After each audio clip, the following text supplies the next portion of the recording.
جائز ہوتا تو ضرور کر دیتا ان کی عقل پہ. کہتے ہیں حضور جاتے ہیں قبرستان میں, کہا سلام نہیں کیا. ارے بدبختوں, اہل حدیث اپنے آپ کو کہتے ہو, حدیث بھی نہیں جانتے. اٹھا کے دیکھ لو بخاری کتاب الجنائز, اٹھا کے دیکھو. اللہ کے رسول نے قبرستان احد میں قدم رکھا, اپنے چچا کے قبرستان جہاں امیر حمزہ آرام فرما رہے ہیں, اور قدم رکھتے ہی کیا کہا, اٹھا کے دیکھو نا کتاب. بولنے سے کام تھوڑی چلتا ہے. ماں کا دودھ پیا ہے تو دکھا کے بتاؤ. واہ, بہت خوب, سبحان اللہ.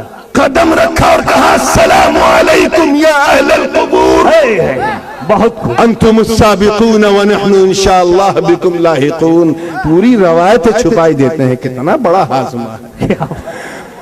حضور نے کہا سلامتی ہو تم پر اے قبر میں لیٹنے والوں اہل القبور. تم خوش نصیب ہو, پہلے چلے گئے, میں بھی انشاءاللہ تمہارے پاس آنے والا ہوں. بہت خوب. کہتے سلام نہیں کیا. جانتے کیوں انکار کرتے ہیں سلام سے؟ اس کی ایک وجہ بتاؤ.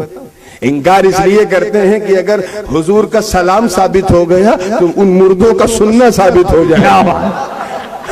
اندر کا یہ پرابلم ہے.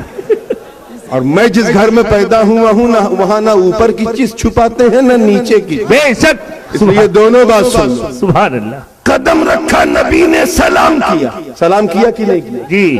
سلام کیوں کیا؟ کیونکہ قبر میں لیٹنے والے سن رہے. بے شک. حضور کوئی کام بلا وجہ نہیں کرتے ہیں. ہاں, نان سنس کام کی کوئی گنجائش ان کے یہاں نہیں ہے. وہ رحمت والے مصطفیٰ. سلام کیا کیوں؟ کیونکہ انہیں سننا تھا, اور انہوں نے سنا اور سن کر جواب دیا. جواب دیا کہ نہیں؟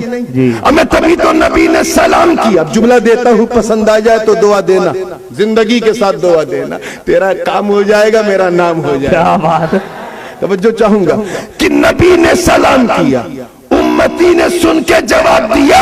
ان بے وقوفوں سے کہو کہ جب قبر میں لیٹا غلام امتی اپنے آقا کا سلام سن سکتا ہے, اگر ہم غلام اپنے آقا کو سلام کریں تو وہ کیوں نہیں سنیں گے؟ نعرہ تکبیر, نعرہ رسالت, عظمت مصطفیٰ تال بلند علامہ سید نورانی میاں صاحب قبلہ.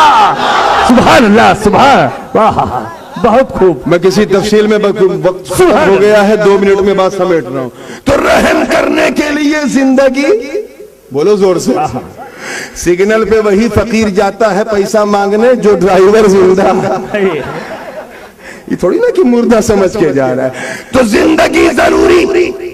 قرآن نے کہا نبی رحمت للعالمین, رحم کرنے کے لیے زندگی ضروری. ہم سمجھ گئے کہ وہ مدینے میں بھی زندہ, سنیوں کے سینے میں بھی زندہ. ارے تبھی تو ہمارے زندہ امام اعلیٰ حضرت عظیم البرکت امام عشق و محبت حقانیت کی جان, سنیوں کی شان احمد رضا خان علیہ الرحمت والرضوان نے کفر کے تابوت پر آخری ٹھوکتے ہوئے اعلان کیا تو یوں کہا, یا رسول اللہ تو زندہ ہے واللہ, تو زندہ ہے واللہ, میری چشم عالم سے چھو جانے.